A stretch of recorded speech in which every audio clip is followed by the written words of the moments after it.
काढा ना, तुमच्याजवळ रेकॉर्ड टोटल आहे तुमच्याजवळ. 11 लाख रुपये घेऊन मी दुसऱ्या बँकेतून आलो होतो कायसाठी, बिझनेस लोनसाठी. हाऊसिंग लोन तुमच्या इथे बिझनेस मध्ये शिफ्ट करण्याचं कारण काय होतं की मला 10-12 लाख रुपये वर्ष पाहिजे होते बिझनेस वाढवायला.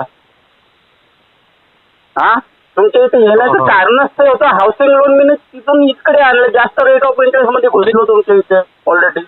काय झालं सर, ऑलरेडी मी त्याच्यामध्ये दलदलमध्येच फसवलं तुम्ही. तिथे रेग्युलर होतो, बढिया चालू होतं. तुमच्या इथे मी 1-1.5 वर्ष रेग्युलर होतो. तुमच्या इथून टॉकअप दिन आश्वासन दिलं, पण आधी काहीच नाही दिलं. मग लॉकडाऊनच लागलं.